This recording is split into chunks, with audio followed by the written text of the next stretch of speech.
Utopia.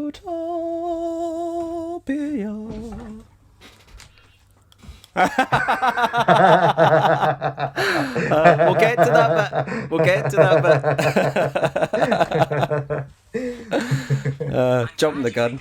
He's loving it.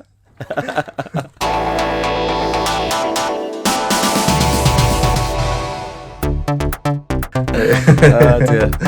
Right, this is probably going to be the most rapid Dermast Monday ever. Let's do it. So what time is it now? 8:20. Film, edit for 10, get it up for 10:30, 11:15. Just drop it on uncut. Be fine. Hi, I'm Craig Brownlie, and you're watching Dermast Mondays. Craig what? Craig Brownlie. Brownlie. Is that what you Craig do? Brownlie. That's not what you do. Yeah. You don't do it with your guests, do you? Yeah, No, you don't. You just Yes, we do. No, you don't. No, we do it. Right. Hurry up. So, what do you want me to look to camera, or what am I doing? Whatever you want. 1, 2, 3, go. My name is Craig Brown. Hello, my name is. My name is Michael Pye. Hello, I am Craig. Welcome to Dermast Monday. Not Dermast Craig. Welcome Replacement anyway. Craig. Aye, replacement Craig. More than a good replacement. I think last week I did a Dermast Monday with wee Ali. It was good. Decided to go up in the loft and dig out some go into the memory box and see if I could find some old stuff from the past and old band stuff, which was quite interesting. It was cool, man. I liked it. Yeah, it was quite good, and it did kind of get me thinking. I thought it would be good to do one with you because we were in bands at the same time, in the same place, Right. where it was all happening, in the early noughties, That was good, late man. 90s, early noughties. So I thought it'd be really good to get you on, and we could go down the memory lane. And I watched that with you and Ali. I got a panic. I think I asked you about it when Ali found an article about you bought comics at like a fet. Yes. And I was like, what comics did you buy? Like, where are they?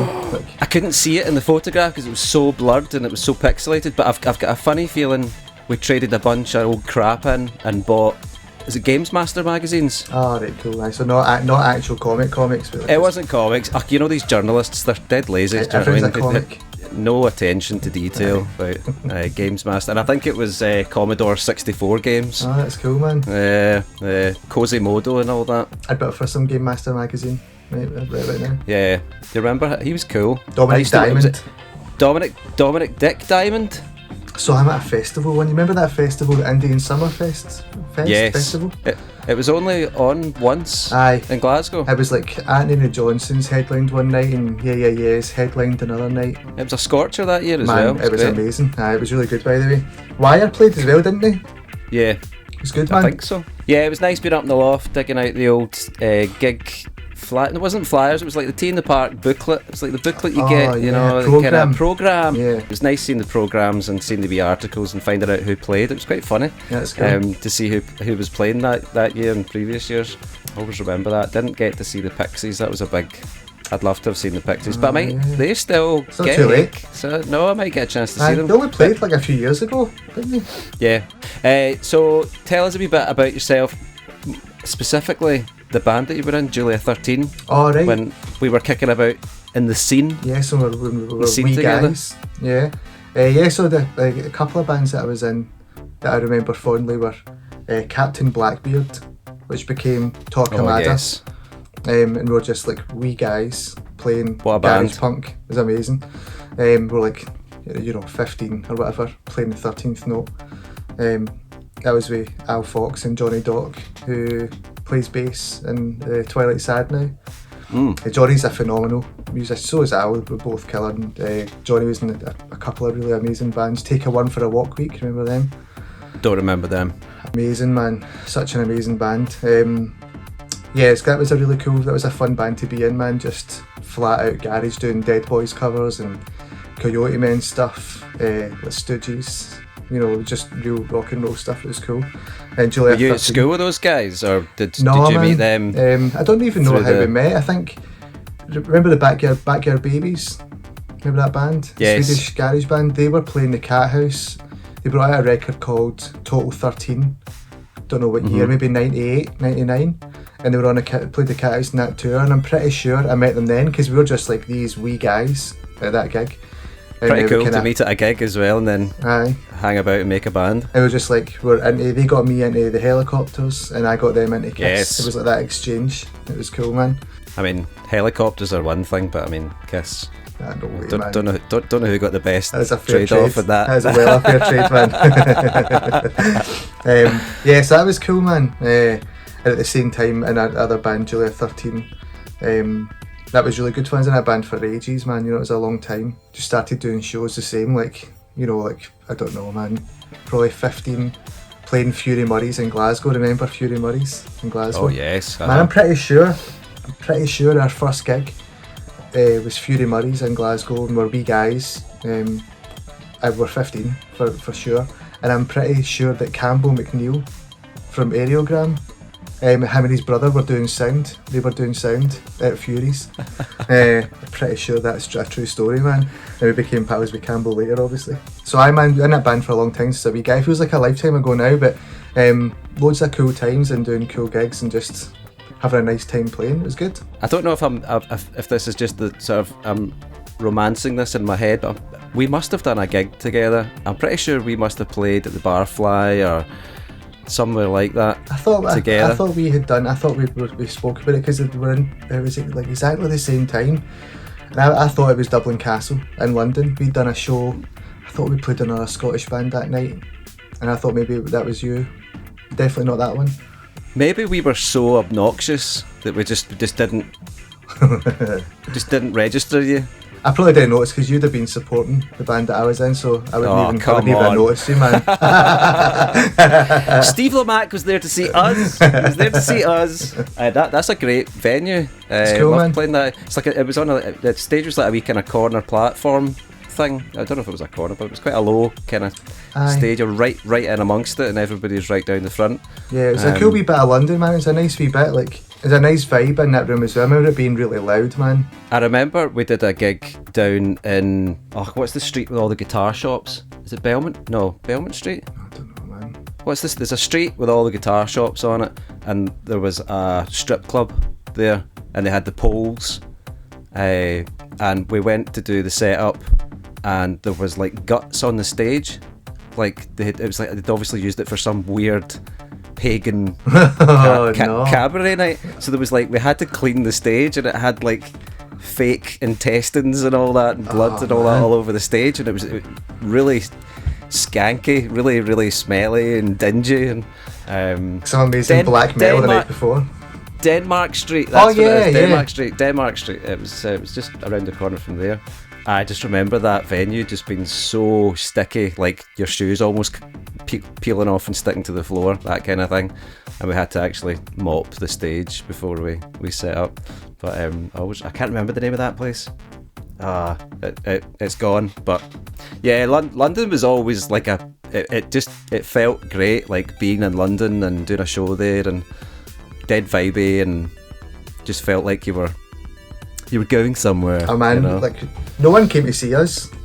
We just went and just played shows to nearly empty rooms. Good shows in Glasgow with Julia 13 and the old ABC and things like that. Yeah, always done well in Glasgow and had good fun like around Glasgow and Edinburgh, and I always enjoyed playing like Aberdeen and stuff as well.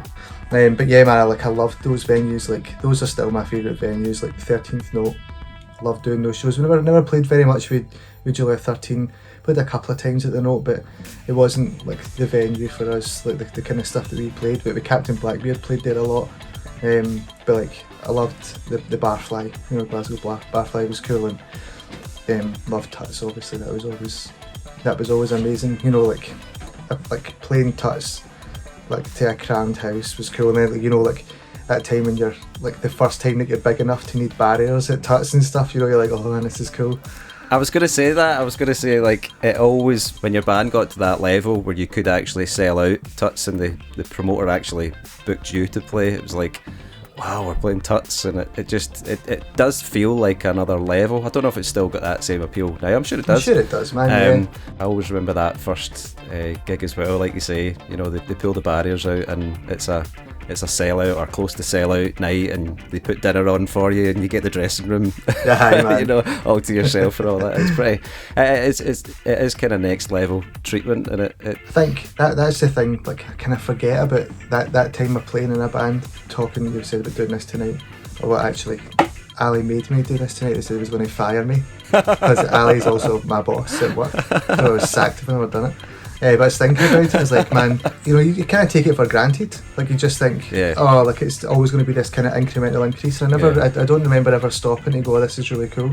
But there are moments that you really enjoy. I think that idea of being part of a scene and finding other bands that you love, and like we were lucky. There was loads of good folk around who were playing in bands that we didn't necessarily sound like one another. Like, it didn't make sense to have us in a bill particularly, but we came from the same kind of social circles, so we would play together. Do you know, like the Torquemada, who came out of Captain Blackbeard, those guys, we would play shows with them, and they were like, you know, kind of like Turbo Negro, like, you know, that kind of garage death punk kind of stuff. We shouldn't have been on a bill with them, you know, but we were, because we were friends and part of the same thing, and doing gigs with Lapsus Linguae, man, you know, like one of my favourite bands of all time. Getting to do gigs with them and seeing them was amazing. So I've really fond memories of being part of it. Like, first time playing with Aerogram. I can remember seeing Aerogram when I was a wee guy, and doing shows out with Aerogram, you know, like in Glasgow and Edinburgh and Aberdeen and stuff. Been out with them and just like, man, this is amazing. So I think it was always more about who we were with. Yeah, I think if I could go back. If I could go back in time, I would change a lot of things. But if I could go back in time with the music and have change the approach to how I did the music thing back then when I was young, I think that would be one of the main things, was like spending more time finding out about the other bands that were round about us. We really struggled to find bands that I suppose sounded like us or were in the same genre, and I think we were too cool for school to like think out the box and think about doing gigs with different bands and different styles and different genres. That's definitely something I would have changed, because like you say, you've still got a lot of those connections and friendships from a long time ago. And, I've got a few of them, but maybe not. You know, I wish I had nurtured more of those times when we did shows together with other bands and took the time to get to know them a bit better. And but you're busy as well, man, you know, when you're doing it. I think it was just that we all, like, you know, gigs were always secondary to me. It was the chat was first, you know, just hanging out and having a nice time. So like, we'd be hanging around in the Note or Sleazy's or whatever. Yeah. And like, I guess it's not that we were really lucky. We had some cool people helping us, like, you know, Brian Reynolds. Like, Reynolds was a massive help to us when we were getting going, and done loads for us. Like, our first van that we got, we were able to buy it because a show that Reynolds put on for us and stuff. Wow, that's really cool. It was like he called, he set up a promotions company called We Need Wheels or something like that, and we used the money we made for the show. We just bought a van outright. It was cool, man. So we're always dead lucky with loads of good folk, and like those shows like that. I remember doing a gig with Lapsus one year. It was in Hogmanay and Tuts. Mm-hmm. And we were playing. We saw the bells in the bar downstairs because no one could get taxis. But the gig was us and Lapsus, and DF put us on because I guess they figured they liked it. We would the venue would be full with folk because we, you know, we're from that same kind of group or whatever.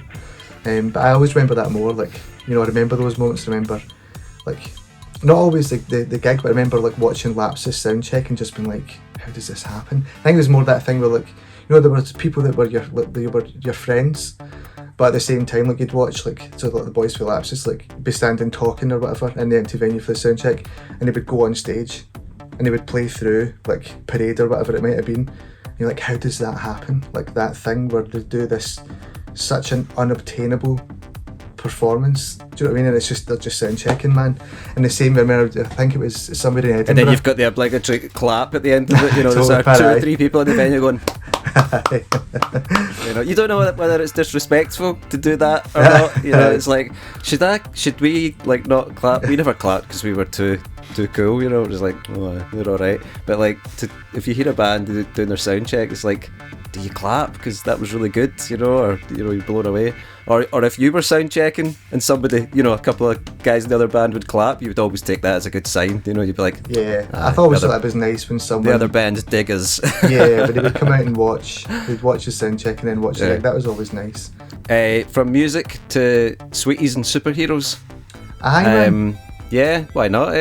Might as well. A good segue. What's your favourite sweeties? And who's your favourite superhero? My favourite sweeties are the vampire teeth that you get, and they do them in vegan versions now. And I actually do love just sticking them in my gum, like the front of my teeth, and just resting them there for like as long as it'll last. Is there another way to eat them? I don't think so. Yeah, I think it does. It does deteriorate to a point where you've got actually just got, this is gone Enough's now. enough. I've got enough's enough. But a good 20 minutes or something. Just kicking about. That's a really intense question to ask. And when I was younger, I used to actually just stick them on my teeth. They were thick. They were thick enough back in the day. You could actually just like stick them up like that. Do you know, man? Did you get your Haribos? I did. Yeah. Have you eaten them already? Not yet. They're in the cupboard. Oh, yeah. I saw Ali just before, like maybe an hour before we're recording this, and I'd asked him what the fee would be for my appearance, and he told me it would be juice and sweets, and he actually did give me a bag of Iron Brew and some Haribo strawberries. Original Iron Brew. Pretty Original good, man. Stuff. Big spender. Man, do you know what I like to do? Is pulling the curtain back, right? I like to get a bag of jelly tots. And but I have to eat them in a particular way, and I go mental. Like if Jenny, my wife, comes in the middle of this process and messes it up, I eat all the colours that I don't like. I don't like green and yellow and stuff, but I eat them anyway. Just to get them out of the way. To get them done, and I leave all the red and purple ones, and then I divide that into 3. So I'll have some just the kind of purple one, I'll have some red, and I'll have a combination of both. Yeah, you actually said you put them in wee piles. Like, no, I mean, if I had space, I probably would. I just kind of I have them in the bag, so when I'm left at the bag and I go, right, it's the purple one this time. And I'm like, do you know what, man? It's time for a combo, and I'll take a purple one and a red one and have them together. There's a real conscious effort and decision. It's not a casual thing, man. Like, see if I'm watching a film, I'm not paying attention to the film because I'm concentrating on jelly tot ratio. Not even Mortal Kombat? Not watched it yet. No. Favourite superhero? Obviously it's Batman. Yeah, really straight up is that? I think so. Yeah. I think Batman, although I'm very fond of, there's a comic book writer called Jason Aaron, and he, amongst other things, writes Thor for Marvel, and I absolutely love his Thor run. So maybe Jason Aaron's Thor, but probably just Batman. A Batman. Not that Batman. Who is the best Batman? Or like actor. Alright, okay, so like in movies, I can't see past Michael Keaton. That's our generation, man, isn't it? Like, I know it's a thing, and I know cool. it's never the same, but it's like, I mean, I think that I liked both of those Tim Burton Batman movies. They were both cool. When it comes down to it, that's probably my favourite on-screen Batman. It's so removed from, and I know it was cool when it became more like the comics, and it became more like kind of like the Frank Miller Batman stuff, and it's a bit darker. I really have got loads of time for Ben Affleck's Bruce Wayne. I don't particularly like him as Batman, but I think he's an amazing Bruce Wayne. Right, for those that don't know, some of you may know, Craig, you're probably the biggest Kiss fan in the world. Oh man, that would be a title. I wish I was. I'm definitely a massive fan though. You're pretty close, and you've definitely bought a lot of Kiss paraphernalia. Definitely. In your time. It doesn't need to be Kiss, but what is the most mental thing you've ever purchased? Because I know you have some crazy purchases. So not like financial crazy, just it's ridiculous. The most ridiculous thing you have spent money on. Obviously, you know that I buy stuff and I have no intention of ever using it like that. So that's quite commonplace. But getting rid of it or I selling won't get it either. But I've got I've bought things like I bought Kiss perfume. Like women's perfume. It's the sweat. I've never used it. Like it's still like in its factory seal. I've got Kiss perfume. I've got like a Kiss toothbrush. It's like still in its blister pack. It's never opened. And when you brush your teeth, it plays Rock and Roll All Night. And it says on the packaging. I know, well, they could be lying. Might not. But it says that the harder you brush, the louder it plays. So it must reverberate through your bone structure. So I've got a Kiss toothbrush. I don't know, I buy so much stupid stuff, man. Like, remember I bought that Ape Out soundtrack and it's just a guy drumming? That's right. I was listening to that. This is insane. I don't know if you've seen this, but this Ape Out, it's the like an music, indie game. The music, it's a game for, is it Switch? No, it's not. Yeah, so I think it was on Steam, but it's on Switch, yeah. I play it on Switch. Yeah, Ape Out, and Craig bought the vinyl release of the soundtrack, and it literally is a guy on a drum kit going mental. I mean, you might call it what, jazz fusion mess. You couldn't even call it that. No. It's just a guy hitting drums, and then when the game gets faster, his drumming gets faster. Do you know what they've done for the recording? So the composer for the game, the recording is actually, so as you play Ape Out, the soundtrack changes depending on how you move your character through and what you do. So if you slam someone against the wall, there's a louder percussive strike, like a splash or whatever. So the composer played through the game and they recorded his playthrough. So I suppose he did compose that actual performance because he'd done it with his control pad as he was playing the game. So that's just a recording of the soundtrack of him playing the game. It was like 40 quid or something. That's insane. If I put it on for you and you were like, it was like 5 minutes in and you're like, when does the music come in? I was like, that's it. There's nothing. When does the bass guitar come in? There's nothing, man. No, that's quite funny. That's pretty stupid. You were telling me that you had dug out some old cassette recordings of Captain Blackbeard stuff. Captain Blackbeard stuff.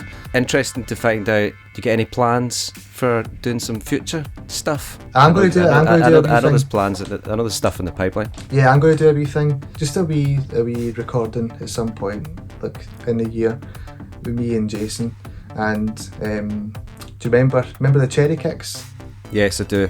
I think I went to college, Stowe College, with, I can't remember who it was. It was the singer. Dave Yeah. Kerr, I loved them. I remember coming off one night we played with the Cherry Kicks. So I used to love getting to play them. Yeah, so Dave, the singer from the Cherry Kicks, he lives in Hong Kong now. I think the three of us are just going to do something just for fun, just flat out garage stuff.